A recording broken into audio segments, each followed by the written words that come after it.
আসসালামু আলাইকুম ওরহমতুল্লাহ। সুপ্রিয় শিক্ষার্থীবৃন্দ, আশা করি তোমরা সবাই ভালো আছো। এই ভিডিওটা তৈরি করছি সপ্তম শ্রেণীর শিক্ষার্থীদের জন্য। 2024 সালে সপ্তম শ্রেণী জীবন ও জীবিকা বইয়ের পঞ্চম অধ্যায় আমার জীবন আমার লক্ষ্য এর 6 নম্বর পর্বে আজকে আমরা দেখব 86 পৃষ্ঠার ছক পূরণ করা।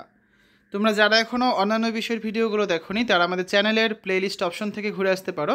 সেখানে তোমরা সপ্তম শ্রেণীর বাংলা, ইংরেজি, গণিত, বিজ্ঞান, ইতিহাস ও সামাজিক বিজ্ঞান, ডিজিটাল প্রযুক্তি, জীবন ও জীবিকা, স্বাস্থ্য সুরক্ষা, ইসলাম শিক্ষা এবং শিল্প ও সংস্কৃতি প্রত্যেকটা বিষয়ের জন্য আলাদা আলাদা করে প্লেলিস্ট পেয়ে যাচ্ছ।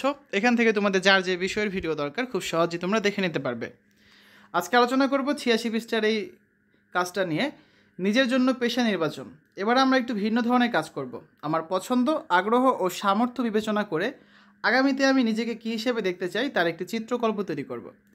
আগামীর আমি যে পেশায় নিজেকে দেখতে চাই, তো যে পেশায় নিজেকে দেখতে চাও সেরকম একটি ছবি আঁকো এখানে, অথবা কোনো গল্প বা কোনো ছড়া বা কোনো কবিতা লেখো, অথবা গুণাবলী নিয়ে ছোট্ট একটা প্রবন্ধ লেখো। এই যে খালি ঘরটা আছে, বেশ ভালো সংখ্যক জায়গায় আছে, এখানে এই 5টা জিনিসের ছবি আঁকা, গল্প বলা, ছড়া, কবিতা বা কোনো গুণাবলী নিয়ে একটা প্রবন্ধ, যে কোনো একটা কিছু তুমি লিখতে পারো। বর্তমানে তুমি তোমার পছন্দ কী সেটা এখানে লিখবে, তোমার আগ্রহ কী নিয়ে সেটা এখানে লিখবে, তোমার সামর্থ্য কী সেটা তুমি এখানে লিখবে, ঠিক আছে? তো এই প্রথমে অভিভাবক তার মন্তব্য দিবেন, শিক্ষক তার মন্তব্য দিবেন। তো চলো শিক্ষার্থীরা আমরা এখন এই ছকটা পূরণ করি।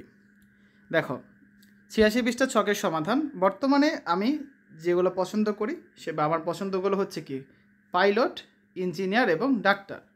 আমার আগ্রহ কি, পাইলট হওয়ার প্রতি। এখানে হচ্ছে আমি পাইলটের একটা ছবি সংযুক্ত করে দিলাম।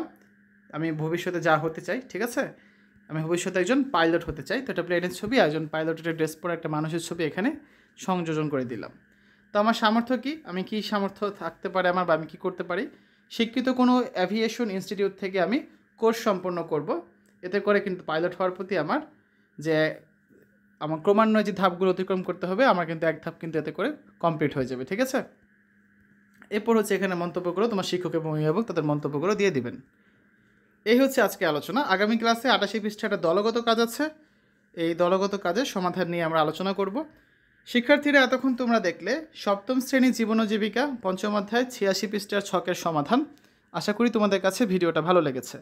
পরবর্তী পর্ব দেখার আমন্ত্রণ জানিয়ে আজ এখানে বিদায় নিচ্ছি। আল্লাহ হাফেজ।